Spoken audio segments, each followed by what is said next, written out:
মানে এমন বাবা হিসেবে তো আমি চাই না যে বাবা তার সন্তানদেরকে পরিচয় দেয় না, সন্তানদেরকে অস্বীকার করে।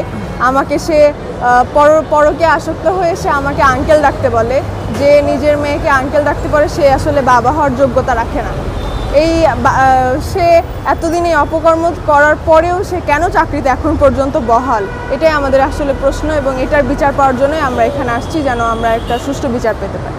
গিফারি, আমি মোহাম্মদ মোশাররফ হোসেনের ছেলে। আমি এবার ক্লাস 3-তে পড়ছি। আমার বাবা আমাকে ফোন দেয় না, আমার খোঁজ খবর নেয় না, এবং আমাদের কোনো খোঁজ খবর নেয় না এবং ভরণ পোষণ দেয় না। আমার বাবার আসলে বিচার পাওয়ার জন্য, যেটা আমরা গত 7-8 বছর ধরে পাইনি, যে বিচারের আশায় ঘুরতেছি, সেই বিচারটা আসলে আমাদের সাবেক শফিকুল ইসলাম শিমুল, ফ্যাসিস্ট আওয়ামী সরকারের যে এমপি ছিল, তার গানম্যান ছিল আমার বাবা। সেখান থেকে সে নানা ধরনের অনৈতিক সম্পর্ক এবং অপকর্মে জড়িয়ে পড়েছিল, এবং তখন থেকেই সে অন্যান্য মেয়েদের সাথে সম্পর্ক গড়ে তোলে, এবং সেগুলোর প্রতিবাদ করতে গেলে সে আমাকে এবং আমার মাকে নির্যাতন করে।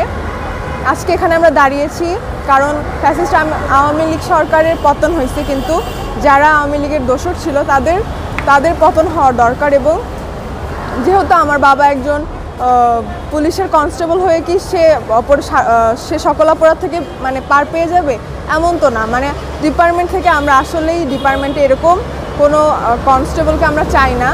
আচ্ছা, তোমার আম্মু এই দীর্ঘ কয়েক বছর ধরে তোমাদের দুই ভাই বোনকে নিয়ে কিভাবে আসলে তার অবহেলা করছে, তোমাদের কিভাবে দেখভাল করছে? এটা সম্পূর্ণই মহান আল্লাহ তাআলার ওপর, কারণ আল্লাহ যদি আমাদেরকে না চালাইতো হয়তো আমরা এতদিনে মারা যেতাম। কিন্তু যখন ফ্যাসিস্ট সরকারের পতন হয়েছে তখন তাকে নওগাঁতে বদলি করা হয়েছে। তখন তাকে চাকরিচ্যুত না করে নওগাঁতে কেন বদলি করা হলো? নওগাঁতে বদলি করার পরে আমরা সেখানে গিয়ে এসপির কাছে আবেদন করছি। এসপি যখন তাকে বলে যে ঠিক আছে এটা দাও, ওটা করো, সে ওটা করে, কিন্তু তারপরে 1 মাস 2 মাস যায় সে ওটা বন্ধ করে দেয়। তো এইভাবেই দৌড়াদৌড়ি করতে করতে আমাদের আসলে 7-8টা বছর এভাবে কেটে গেছে। আমরা মানসিকভাবে বিপর্যস্ত, আমরা এসব মানসিক অশান্তি আসলেই চাইতেছি না। আমরা চাচ্ছি এর থেকে একটা পরিত্রাণ পাই। নাটোরের সাবেক শিমুল এমপির গানম্যান কনস্টেবল মোশাররফ, তার বিরুদ্ধে আমি অভিযোগ করছিলাম, কিন্তু কোনো সুরাহা পাইনি, যার কারণে আজকে প্রেস ক্লাবে বাচ্চাদের নিয়ে আমি অবস্থান করতেছি। আজকে 4 দিন হলো বাচ্চাদের নিয়ে অবস্থান করতেছি। কিন্তু নাটোরের সাবেক শিমুল এমপির গানম্যান থাকাকালীন এই কনস্টেবল মোশাররফ এখন বর্তমানে নওগাঁ জেলাতে সে কর্মরত অবস্থায় আছে। কিন্তু আমি কর্মরত অবস্থায় যেখানে আছে সেখানে আমি দরখাস্ত করছি, সেখানে আমি সব কিছু জানাইছি। আজকে 7-8 মাস থেকে নওগাঁতে আমি ঘুরতেছি যে একটা বিচারের আশায়। নাটোরের একটা ত্রাস ছিল এই কনস্টেবল মোশাররফ। নাটোরে এমন কেউ চেনে না বা জানে না যে এই মোশাররফ এমন কিছু করেনি। শিমুল এমপির কাছে আমি যখন নির্যাতিত হই তখন শিমুল এমপির কাছে গিয়ে আমি অনেকবার ধর্ণা ধরি।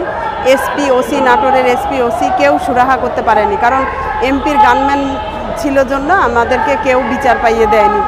নাটোরের ঝাউতলা মোড়ে তাসলিমা আক্তার মাহি নামের একটা মেয়ের সাথে তার এমপির ওখানেই অবৈধ সম্পর্ক হয়। কারণ এমপির ওখানে সম্পর্ক হলে তাসলিমা আক্তার মাহির স্বামীকে এই কনস্টেবল মোশাররফ গুলি করে, তার আমাদেরকে নানা রকম নির্যাতন করে।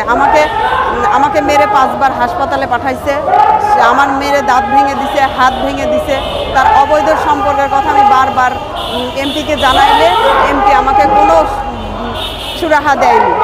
এমপি এই কারণে দেয়নি যে এমপির অবৈধ টাকা পাচার করা এবং নারী এমপির কাছে নিয়ে যাওয়ার মূল হোতা ছিল এই কনস্টেবল মোশাররফ।